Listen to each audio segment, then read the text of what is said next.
우리가 오늘 읽은 본문의 말씀 중심으로 이스라엘 중에 구원을 베푸셨음이니라 라는 제목으로 말씀의 은혜를 함께 나누기 원합니다. 오늘 성경 말씀의 배경은 이렇습니다.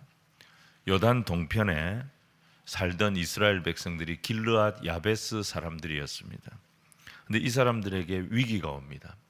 암몬 사람들이 쳐들어온 겁니다. 전쟁이 일어난 거지요. 그래서 도저히 방법이 없었던 길르앗 야베스의 이 장로들이 사울을 찾아옵니다. 사울이 왕이었으니까요. 근데 사울은 왕이라고 하지만 자기의 위치를 도저히 감당을 못하고 있는 왕이었습니다. 그래서 그는 왕의 역할을 한 것이 아니라 소모는 농사꾼으로 살아가고 있었습니다. 근데 길르앗 사람들이 찾아와서 막 울기 시작하고 또 베냐민 지파 사람들도 그 소식을 듣고 같이 울기 시작할 때 사울의 마음속에 하나님의 영이 임합니다. 하나님의 영이 임할 때 사울은 완전히 다른 사람이 됩니다. 그리고 동시에 이스라엘 백성들의 심령에도 여호와의 영이 임합니다. 그럴 때에 33만 명이라고 하는 이스라엘 젊은이들이 군인으로 자원 입대를 합니다. 이 33만 명이 동원이 되면서 이스라엘이 암몬과의 전쟁에서 승리를 했고 사울은 그 지도력을 인정받고 온 이스라엘의 왕으로 그 위치가 견고하게 세워지게 되었습니다. 여러분, 우리가 살면서 때로는 사람들이나 혹은 이 세상이나 그리고 교회에서 인정을 받지 못하고 주목을 받지 못하고 내 자리가 없는 것 같고 그런 상황에 처할 때가 있습니다. 우리가 세상 가운데서 어떤 위치에 있든지 자꾸 나를 생각하면서 위축이 되고 다른 사람을 바라보면서 서운한 마음을 갖고 그런 생각에 빠지면 안 됩니다. 우리가 어떤 형편, 어떤 상황에 있든지 우리 조국이 지금 어떤 형편, 어떤 상황에 있든지 이 땅에, 우리의 심령에, 우리 교회에, 우리 가정에 하나님의 은혜가 임하게 되면, 성령이 임하게 되면 반드시 역사가 일어나고 반드시 승리가 찾아온다. 오늘 말씀을 통해 이 믿음의 용기를 얻는 저와 여러분이 되기를 주님 이름으로 축원을 드립니다. 오늘 첫 번째는 길르앗의 굴욕을 사용하시는 하나님입니다. 길르앗 야베스는 므낫세 지파가 차지했던 요단 동편에 있는 땅이었습니다. 목축하기 좋은 땅이었기 때문에 이 므낫세 지파가 요단강을 건너기 전에 모세에게 요청을 했습니다. 우리에게 이 땅이 너무 좋으니까 우리는 건너가지 않고 이 땅을 차지할 수 있도록 해달라. 그렇게 이제 요청을 했지요. 워낙 좋은 땅이니까 주변 나라들도 다 이 땅을 노리고 있었습니다. 근데 지금 이스라엘이 어떤 형편이냐? 이스라엘의 사사시대가 끝나고 왕정시대가 시작이 됐습니다. 새로운 왕이 세워졌습니다. 근데 아직 왕이 뭘 어떻게 해야 될지 갈피를 못 잡고 있습니다. 국가의 조직, 국가의 깃털 하나도 세워지지 않았습니다. 이런 국가 권력의 공백기를 누가 보았느냐? 암몬 왕 나하스가 보았던 것입니다. 그리고 이때를 이용해서 이 길르앗을 쳐들어온 것입니다. 자, 1절과 2절 말씀을 같이 읽겠습니다. 시작. 암몬 사람 나하스가 올라와서 길르앗 야베스에 진침해 야베스 모든 사람들이 나하스에게 이르되 우리와 언약하자. 그리하면 우리가 너를 섬기리라 하니 암몬 사람 나하스가 그들에게 이르되 내가 너희 오른 눈을 다 빼야 너희와 언약하리라. 내가 온 이스라엘을 이같이 블레셋 사람, 이 길르앗 사람들은요 전쟁을 할 수 있는 준비가 지금 안 돼 있습니다. 그래서 암몬이 공격을 해오니까 항복 선언을 한 거예요. 전쟁하지 말자. 우리가 너희를 섬기겠다. 그렇게 제안을 했습니다. 그런데 암몬 왕은 항복의 조건을 내놓습니다. 그 조건이 뭐냐? 도저히 받아들일 수 없는 조건이에요. 길르앗 야베스 사람들 오른쪽 눈을 다 빼겠다는 것입니다. 이건 무슨 말입니까? 말도 안 되는 요구입니다. 암몬 사람들은 길르앗 사람들에게 모욕감을 주고 싶었던 것입니다. 그런데 이스라엘은 그런 암몬을 향해 싸울 힘이 있느냐? 힘이 없었습니다. 그러면 요구 조건을 들어줘야 되는데 요구 조건 들어줄 수 있느냐? 그것도 들어줄 수가 없습니다. 이때 야베스의 지도자들, 이 길르앗 야베스의 장로들이 어떤 판단을 하느냐? 여러분, 이 사람들이 굉장히 지혜롭게 대응을 합니다. 3절 말씀을 우리 같이 한번 읽겠습니다. 시작. 야베스 장로들이 그에게 이르되 우리에게 이레 동안 말미를 주어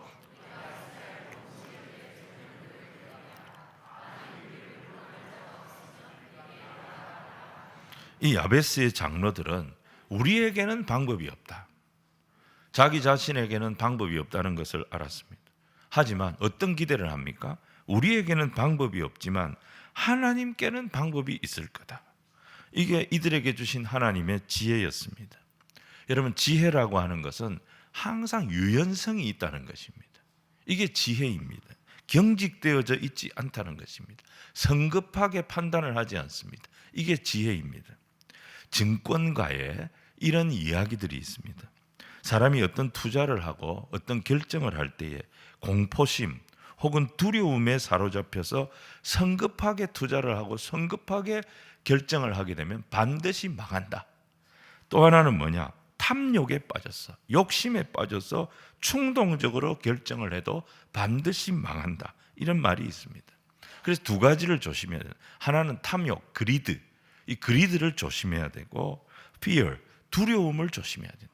그리드에 사로잡히거나 fear, 두려움에 사로잡히면 눈이 어두워지고 판단이 경직되고 그 상황에서 어떤 결정을 밀어붙이게 되면 반드시 손해를 보고 망하게 된다. 이런 말이 있다는 겁니다.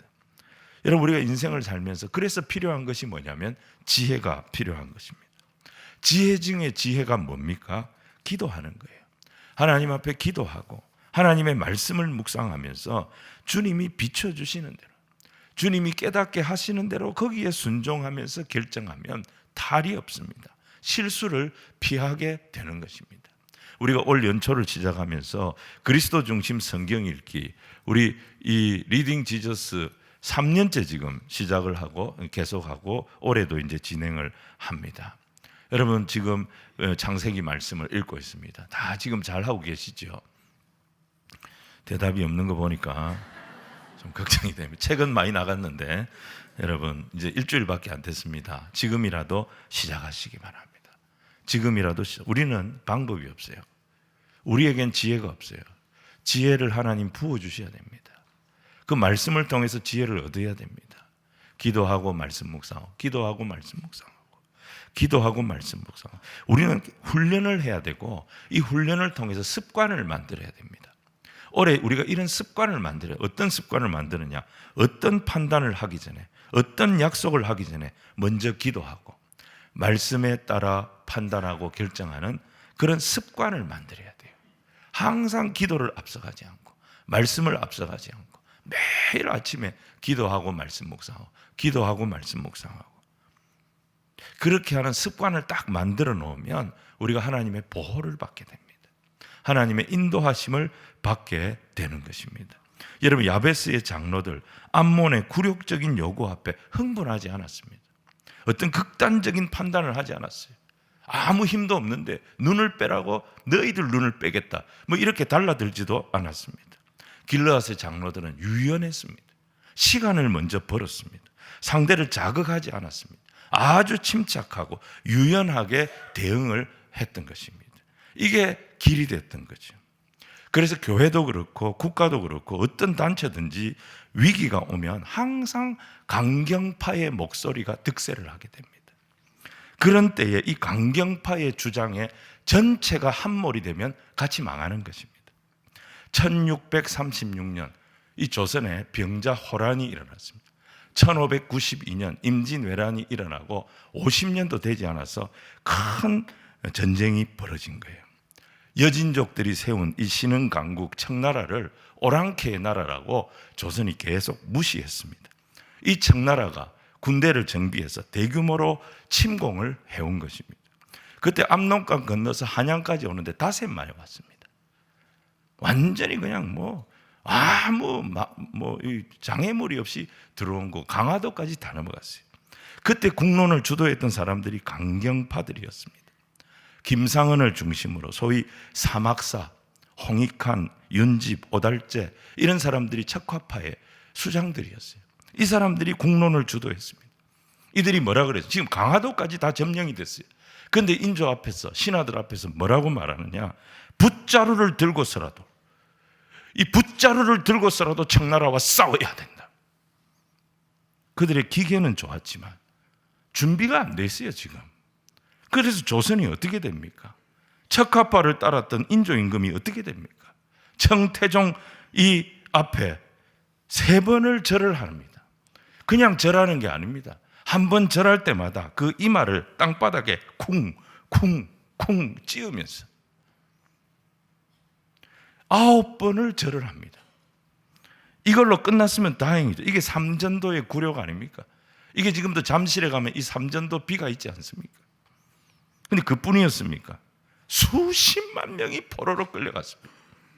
정약용 선생 글을 보면 한양에, 그 당시에 한양에 어린아이들하고 노인 빼고 사람이 없었다고 그랬습니다.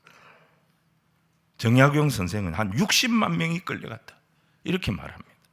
포로의 대부분이 어떤 사람들, 일할 수 있는 젊은이들, 아이를 낳을 수 있는 처녀들이 다 끌려갔습니다. 나라가 초토화가 된 겁니다. 강경파가 득세하면 이렇게 되는 거예요. 여러분, 길르앗의 장로들도 속으로는 얼마나 화가 났겠습니까? 근데 내색 안 합니다. 함부로 말하지 않습니다. 그러면서 뭡니까? 일주일을 달라 시간을 벌었던 거예요. 이게 지혜입니다. 믿음이 없는 사람들은 모든 것을 자기 뜻대로 해야 된다고 생각합니다. 모든 것을 자기가 다 해야 된다고 착각을 합니다. 그런데 인간의 방법에는 한계가 있습니다. 인간의 방법에는 어떤 방법이든지 부작용이 있습니다. 분명히 후유증이 있게 되어져 있습니다. 누가 일해야 됩니까? 주님이 일하셔야 하는 것입니다. 하나님의 말씀 한마디만 살아있어도 반드시 길은 열릴 줄로 믿습니다. 저와 여러분에게는 이 믿음이 있어야 하는 것입니다. 아무리 어렵고 내가 갈 길 멀고 험해도 하나님께는 길이 있다. 아버지께는 길이 있다. 이 생각을 계속 반복하는 훈련을 해야 하는 거예요. 하나님의 말씀을 묻고 하나님 앞에 엎드려 기도하고, 말씀을 묻고 기도하고, 말씀을 묻고 기도하고, 기도 없이 일하지 말고, 말씀 없이 말하지 말고, 그 훈련을 우리 믿는 자들은 계속 반복적으로 해서 습관이 되도록 만들어야 됩니다. 그래야 극단적 선택을 피할 수가 있습니다. 이스라엘 백성들 출애굽할 때 보십시오. 앞에는 홍해바다, 뒤에는 애굽군대, 난리가 났습니다. 우리를 매장할 데가 없어서 수장을 시키려고 이곳까지 끌고 왔냐, 돌을 들고 모세를 쳐서 죽이려고 했습니다. 그때 모세가 뭐라고 합니까? 출애굽기 14장 13절 14절 말씀을 우리 같이 읽겠습니다. 시작. 모세가 백성에게 이르되 너희는 두려워하지 말고 가만히 서서 여호와께서 오늘 너희를 위하여 행하시는 구원을 보라. 너희가 오늘 본 애굽 사람을 영원히 다시 보지 아니하리라. 여호와께서 너희를 위하여 싸우시리니 너희는 가만히. 모세는 서둘지 않았습니다. 모세는 가만히 서서 하나님의 일하심을 지켜보자.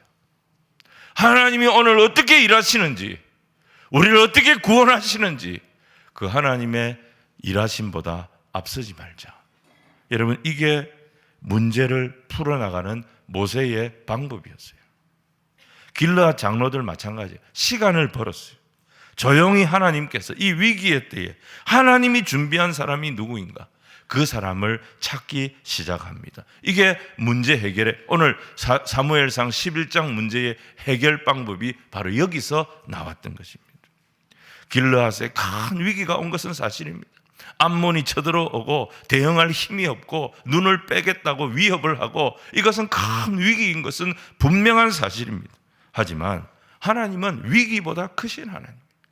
이 위기를 통하여 하나님은 반드시 하나님의 일을 하신다. 어떻게 하십니까? 이 위기를 통해서 숨어있던 사울, 이 사울을 세상에 끌어내셔서 하나님의 영광을 보이시고 하나님의 능력을 나타내시는 일을 하나님은 다 계획하시고 인도하시고 펼쳐 이루어 내셨던 것입니다. 이 하나님이 저와 여러분의 하나님임을 믿고 그 하나님을 잠잠히 기다리며 기도하고 말씀으로 내 삶의 방향을 잡는 저와 여러분이 되기를 주님 이름으로 축원을 드립니다. 오늘 두 번째는요, 하나님의 영에 크게 감동되는 사울을 보게 됩니다. 길르앗의 장로들은 하나님이 쓰시는 사람 사울을 찾아갑니다. 그런데 사울은 당시에 왕으로 뽑히긴 뽑혔는데 유명무실한 왕이었습니다. 자신감도 없었어요. 계속 도망다니고 모든 것을 회피하고 진짜 답답하고 소심한 사람이었어요. 그리고 이스라엘은 어떻게 되어 있습니까? 12지파의 이해관계가 첨예했습니다. 그래서 이 나라가 하나가 되지 못하는 상황이었어요. 이 형편을 누가 알았느냐? 암몬 왕 나하스가 완전히 간파를 하고 있었던 거예요. 그러니까 일주일의 시간을 준 겁니다. 일주일 시간 한번 가져봐라. 왕은 인정을 못 받고 있고 나라는 12조각으로 분열되어 있는데 이런 이스라엘이 일주일 동안 뭘 하겠나? 그래서 일주일의 시간을 준 거예요. 그런데 이 상황에서 길르앗 야베스의 장로들은 누구를 찾아가느냐? 그래도 하나님이 세운 사람, 왕으로 세움받은 사울을 찾아 기브아로 간 것입니다. 기브아는 베냐민 지파의 땅이었고 사울의 집이 있는 곳이었어요. 여러분, 이 길르앗 야베스 사람들은 므낫세 지파 사람들이었어요.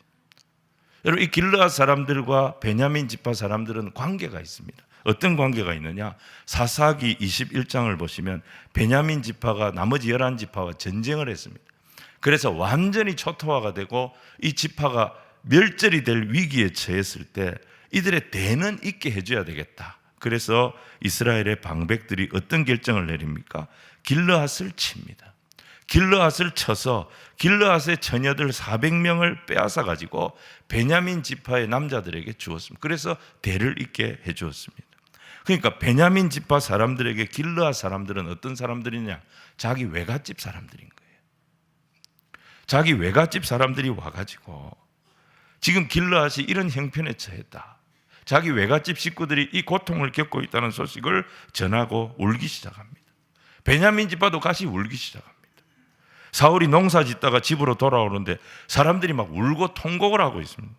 영문을 들어보니까 길르앗 야베스에 이런 큰 어려움이 생긴 겁니다. 그런데 이때 상상할 수 없는 일이 벌어집니다. 그게 뭐냐? 이 소심한 사울에게 성령이 임했던 것입니다.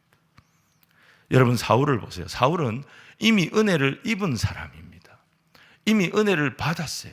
머리에 기름 부음을 받은 사람이고 제비 뽑기를 통해서 하나님이 그를 왕으로 세우셨다. 이걸 공포를 하셨어요. 이미 은혜를 받은 사람이에요. 그런데 지금까지 사울은 어떻게 살았어요? 그 받은 은혜를 전혀 활용하지 못하고 살아왔던 것입니다. 그런데 성령이 딱 임하니까 어떻게 됩니까? 그가 받은 은혜를 그가 활용하게 됩니다. 이 은혜가 활성화되기 시작합니다. 은혜가 막 커지기 시작합니다. 은혜가 활성화되니까 그동안 주눅 들어 있었어요. 근데 그 마음이 없어집니다. 백성들에게 섭섭한 마음이 있었어요. 그 섭섭한 마음이 없어집니다. 어떻게든지 이 상황 속에 이 위기에 처한 동족들, 이 길르앗 사람들을 내가 도와야 되겠다. 이런 하나님의 마음이 막 뿌릴 듯 일어나게 되었던 것입니다. 자, 6절과 7절 말씀을 같이 읽겠습니다. 시작. 사울이 이 말을 들을 때에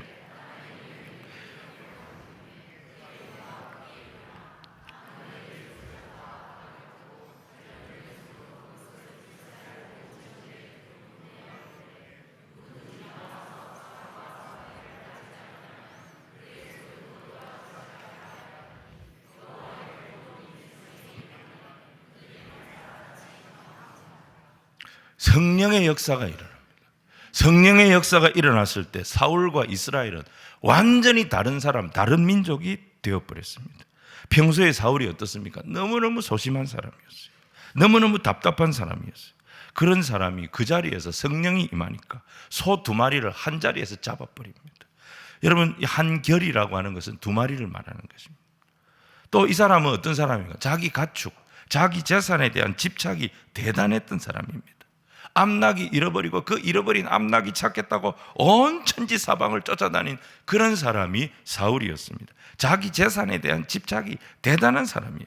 그런데 성령이 딱 임하니까 이 사람이 어떻게 변합니까? 그렇게 애지중지했던 소를 잡았습니다.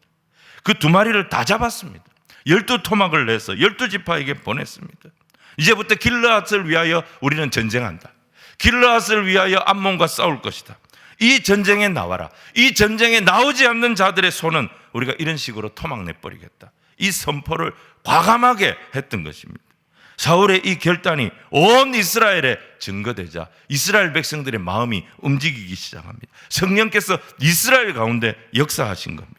순식간에 33만 명, 이스라엘에서 30만, 유다에서 3만 명, 33만 명의 군인들이 자원 입대를 하게 됩니다. 여러분, 걸프 전쟁이 일어났을 때 미군과 이라크가 전쟁을 할 때요, 이 미군이 쿠웨이트에다가 군인들을 다 모았습니다. 미군들이 쿠웨이트에다가 군인들을 다 모아가지고 전쟁을 개시하는데 6개월 걸렸습니다.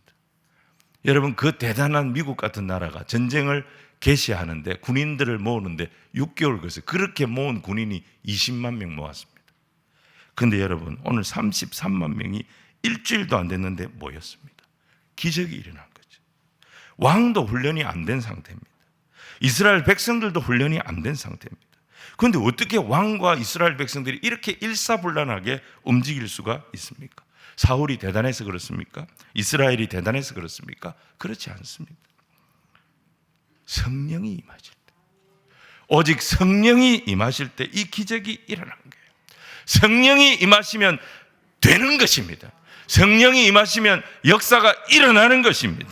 사람이 모이는 것입니다. 왕에게 지혜가 생기는 거예요. 리더십이 생기는 거예요. 이 모든 일이 한꺼번에 일어났다는 것을 우리가 주목해야 하는 것입니다. 이스라엘은 완전히 다른 나라가 됐습니다. 성령이 임하시니까 이 엄청난 위기가 뭘 끌고 온 겁니까? 하나님의 축복을 끌고 왔던 것입니다. 사울은 소극적인 사람이었어요. 아주 소심하고 답답한 사람이었어요. 그런데 위기의 때에 이 사람에게 성령이 임하니까 용사가 됩니다. 헌신자가 됩니다. 사명자가 됩니다. 하나님의 능력의 종이 되었던 것입니다. 그래서 사람이든 교회든 나라든 역사가 만들어질 때는 항상 뭐가 있느냐? 위기가 있습니다. 그리고 그 위기에 성령이 역사합니다. 위기 플러스 성령, 위기 플러스 성령, 이 가운데서 역사가 만들어지는 것입니다. 그러지 않으면, 위기가 없으면 우리는 배부른 돼지가 되기 십상입니다. 이스라엘도 마찬가지입니다. 이스라엘이 어떤 나라입니까? 사울을 왕으로 세웠을 때 불량배들이 지 마음대로 큰 소리 치던 그런 나라였어요. 사울이 무슨 왕이냐? 사울이 무슨 우리를 구원하냐? 사울이 무슨 이 나라를 통치하냐? 불량배들이 큰 소리 치던 나라, 4분 오열된 완전히 삼류국가가 이스라엘이었어요. 근데 성령이 딱 임하니까 이들이 어떻게 됩니까? 7절 말씀에 보면 그들이 한 사람같이 나왔다 그랬어요. 그들이 한 사람같이 나온지라. 33만 명이 한 사람이 움직이듯이 움직이는 그런 군대가 된 거예요. 여러분, 이런 나라를 어느 나라가 이길 수 있겠어요? 성령이 임하실 때 이스라엘이 완전히 탈바꿈을 했던 거죠. 여러분, 우리 신앙인의 인생은 우리가 하는 게 없습니다. 우리가 한다고 생각하면 착각하는 거예요. 우리의 인생은 능동태 인생이 아니고 수동태 인생입니다. 원래 영어는 저 북유럽에서 영국 섬으로 이주해 온 앵글족이 쓰던 언어였습니다. 그런데 이 앵글족이 쓰던 언어에는 원래는 수동태가 별로 없었답니다. 수동태 표현이 별로 없었다는 거예요. 그런데 1500년대를 지나오면서 영국 섬에 신앙이 들어왔습니다. 이 섬에 성경이 들어옵니다. 그러면서 영어의 표현이 바뀌기 시작한 거예요. 영어의 표현이 절반 이상이 수동태입니다. 수동태가 많습니다. 이런 표현으로 다 바뀐 거예요. 여러분, 우리의 신앙이 수동태입니다. 성령이 임하는 거예요. 은혜가 임하는 거예요. 하나님의 긍휼이 임하는 거예요. 하나님이 우리를 도우시는 거예요. 이 모든 결과물이 오늘 저와 여러분의 인생이고 저와 여러분의 신앙임을 믿으시기를 바랍니다.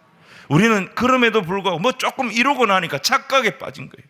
내가 성공을 만들리라, 내가 무엇을 이루리라, 내가 부흥을 일으키리라, 자꾸 내가 하는 것으로 착각을 하는 것입니다. 우리는 불을 일으키는 자들이 아닙니다.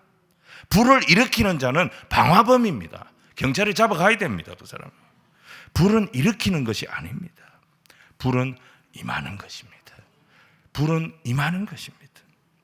여러분, 사랑도 임하는 것이고 긍휼도 임하는 것이고 은혜도 임하는 것이고 가정과 교회와 국가에 하나님의 사랑이 임하고 하나님의 긍휼이 임하고 하나님의 은혜가 임하고 하나님의 성령이 임할 때 역사가 일어나게 되는 것입니다. 목사들도 착각하면 안 됩니다. 자기가 무슨 말씀을 잘 전하는 게 아닙니다. 하나님의 말씀이 나에게 먼저 임해야 하는 것입니다. 하나님의 말씀이 임할 때 그 말씀을 전할 수 있는 거예요. 내 심령을 뜨겁게 하시는 하나님이 나를 통하여 하나님의 말씀이 흘러가도록 하시는 거지, 자기가 무슨 성도들 은혜 받게 하고 자기가 무슨 교회를 변화시킨다고 생각하는 게 착각인 것입니다. 예레미야 20장 9절 말씀 우리 같이 한번 읽겠습니다. 시작. 내가 다시는 여호와를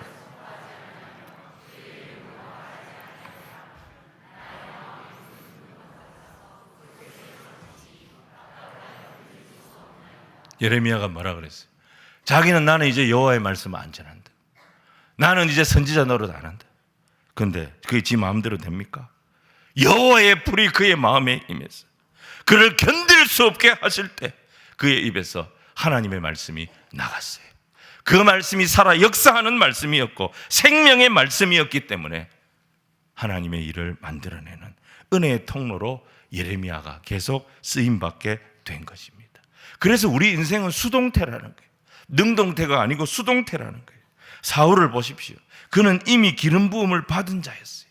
제비 뽑기를 통해서 하나님의 뜻을 이미 받은 자였어요. 은혜 다 받아놓고 지금 그가 어떻게 살고 있습니까? 그 받은 은혜를 완전히 사장시키고 있었어요. 집에서 소몰고 농사 지으면서 이스라엘이 나를 인정해 주지 않는다.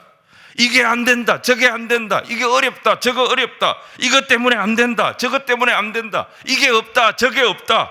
항상 이런 말과 이런 생각에 갇혀서 진짜 한심하고 답답하게 살아요. 이미 은혜를 주셨는데 그 은혜를 깔아뭉개고 항상 입에서 나오는 말은 안 된다, 못한다, 자 때문이다, 누구 때문이다.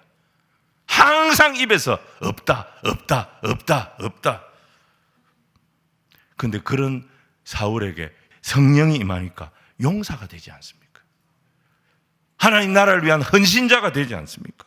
애지중지하는 소를 내놓을 줄 아는 사람이 되지 않습니까? 사람을 모을 줄 아는 지혜자가 되지 않습니까? 전쟁을 할 줄 아는 능력자가 되지 않습니까? 성령이 임하시기 때문에 은혜가 활성화되면서 그가 할 수 없다고 생각했던 일들을 그가 감당하는 사람이 되었던 것입니다. 그래서 우리 믿는 사람들은 절대 입에서 없다 소리 하면 안 됩니다. 자꾸 없다 소리 하면 진짜 없는 사람 되는 거예요. 없다 소리 하지 마십시오. 없어도 그건 어디까지나 내가 없는 거예요. 내가 믿는 하나님은 모든 좋은 것을 다 가지신 분이고 그 좋은 것을 믿는 자에게 얼마든지 주시는 분이심을 믿습니다.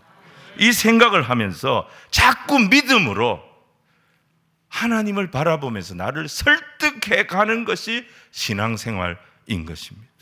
돈이 없고 사람이 없어도 성령이 임하시면, 능력이 임하시면, 주가 일하시면 나도 그 주의 손에 붙들려서 얼마든지 쓰임받는 자가 되어질 줄로 믿습니다.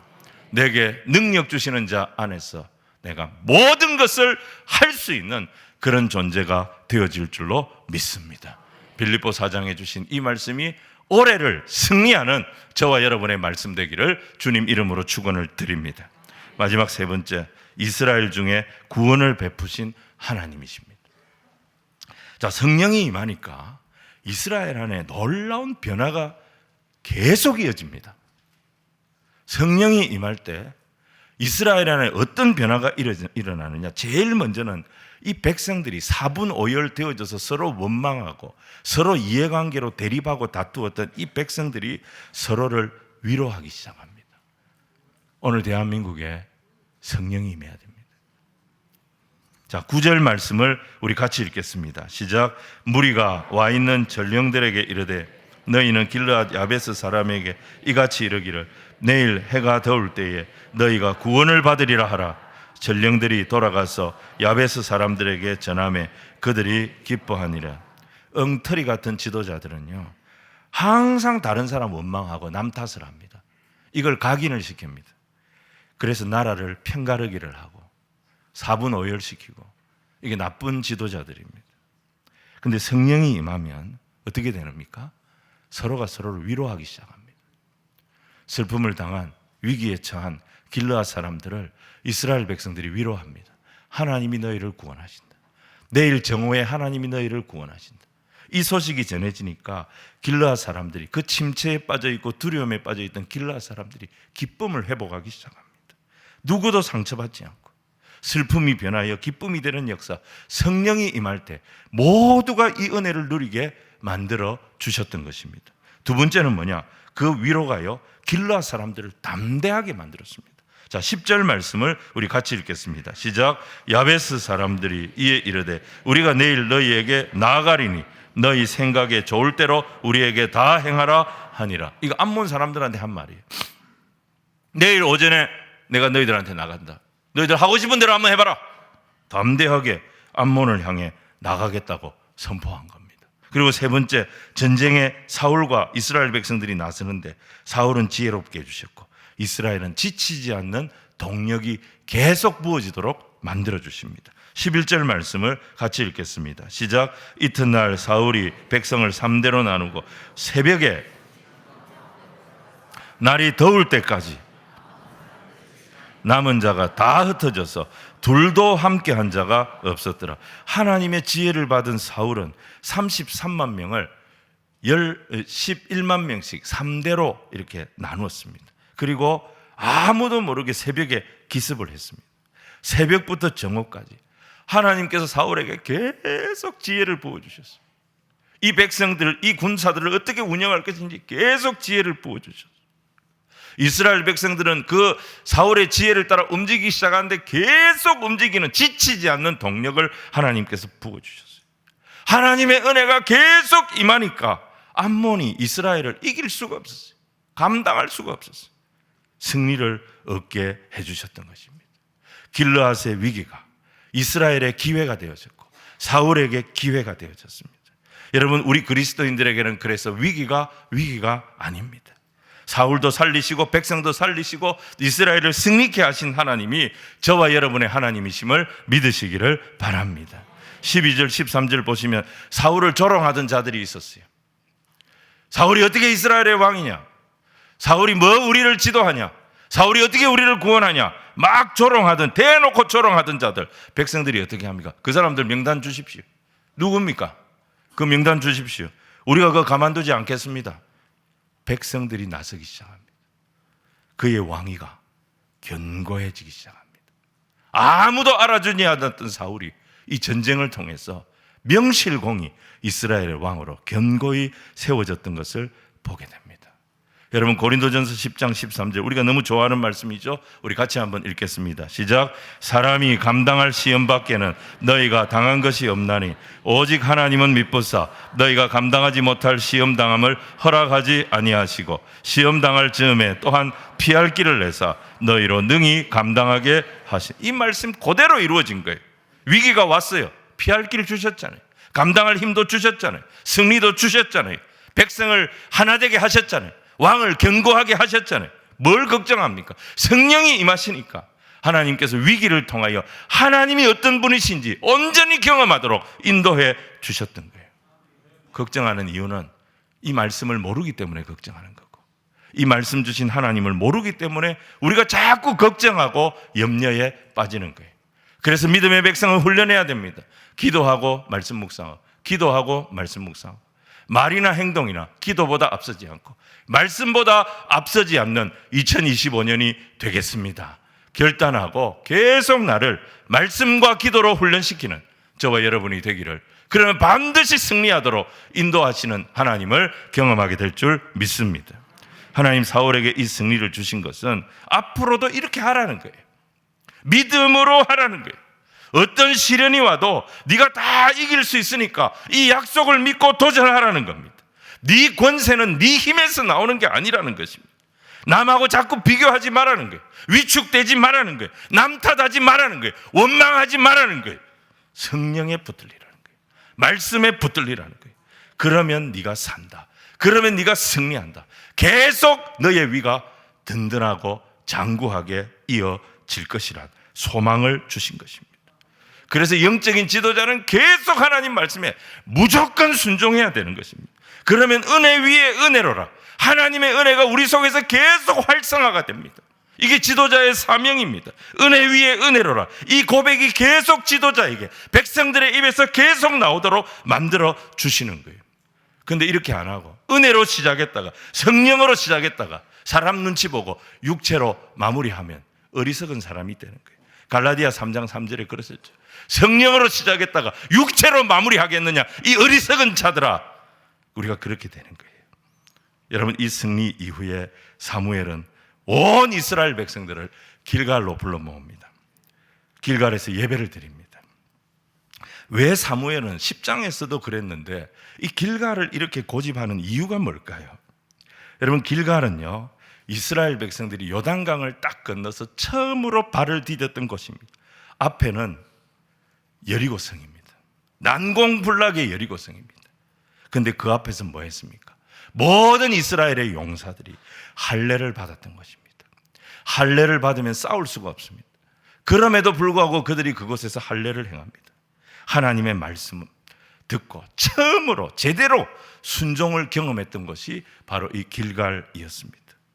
우리가 누구인지, 하나님의 백성은 어떤 존재인지, 하나님의 백성은 이 세상을 어떤 모습으로 살아야 되는지, 가나안 땅에 들어와서 그 말씀 앞에 진짜 제대로 순종했던, 처음으로 순종했던 그 역사의 현장이, 그래서 이스라엘의 정체성이 무엇인지가 살아 숨쉬는 곳이 바로 이 길갈이었던 것입니다.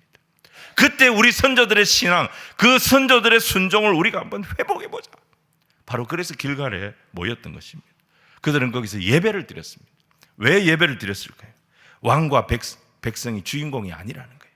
왕이 잘해서 이긴 것이 아니고 백성이 잘해서 이긴 것이 아니라는 것입니다.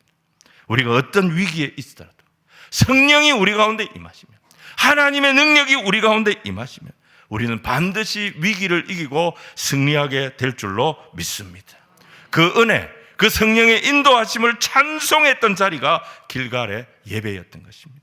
길갈의 예배는 하나님께서 베푸신 구원, 하나님께서 이스라엘 중에 구원을 베푸셨도다, 이것을 찬송하고 감사하고 기뻐하고 하나 되어 하나님을 영화롭게 하는 잔치가 되어졌던 것입니다. 주일마다 우리가 이곳에서 이 길갈의 예배가 회복되어지기를 주님 이름으로 축원을 드립니다. 모일 때마다 하나님 우리를 어떻게 인도하시고, 나는 연약하고 우리는 부족하지만 성령께서 우리를 사용하셔서 이 위기 속에서, 이 어려움 속에서도 믿음의 길을 가며 승리의 길을 갈 수 있도록 오늘도 주님은 우리를 도우시는 줄로 믿습니다. 담대하게 선포하며 길갈의 예배를 회복하는 저와 여러분이 되기를 축복합니다. 여러분, 이스라엘은 이제 새 역사가 시작이 됐습니다. 사울이 왕이 됐기 때문에 새 역사가 시작된 것이 아닙니다. 하나님의 은혜가 임했고 성령이 그들 중에 임했기 때문에 새 역사가 시작된 겁니다. 이제 그들에게는 축복의 길이 확 열린 것입니다. 어떤 상황이든지 받은 은혜를 사용하면 되는 거예요. 서운한 마음, 섭섭한 마음, 남 탓하는 마음, 이런 거 다 버리고 마음을 넓게 가지고 하나님께 영광 돌리는 길, 하나님 말씀에 순종하는 길, 하나님을 향해 나아가는 길, 이거 선택하면 얼마든지 하나님의 능력과 긍휼과 성령의 역사가 일어나게 되는 거예요. 바로 이 시대가 뭡니까? 새로운 시대가 열린 것입니다. 사울은 왕이 되었고 전쟁에 승리했지만 사울이 주인공 아닙니다. 하나님이 그를 돕고 계시기 때문에 그에게 능력이 나타나는 것입니다. 사울의 비극은 사울이 이걸 오래 기억하지를 못했다는 거예요. 이걸 잊어버립니다. 왕이 된 것으로 다 된 것처럼 생각합니다. 왕이 되면서 자기가 무슨 세상의 주인공이 된 것처럼 생각합니다. 이게 착각이었어요. 그래서 사울은 내리막길을 걷기 시작합니다. 여러분, 우리도 다 된 거 아닙니다. 선줄로 생각하는 자 넘어질까 조심하라 그랬어요. 하나님 두려운 줄 알아야 됩니다.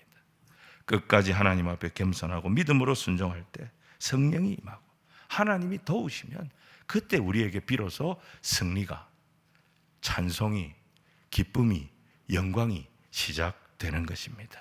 2025년 이 주님 앞에 겸손하고 주의 성령을 날마다 구하며 말씀보다 기도보다 앞서가지 않기로 결단하며 믿음의 길을 가는 우리 모든 성도들 다 되시기를 주님 이름으로 축원을 드립니다.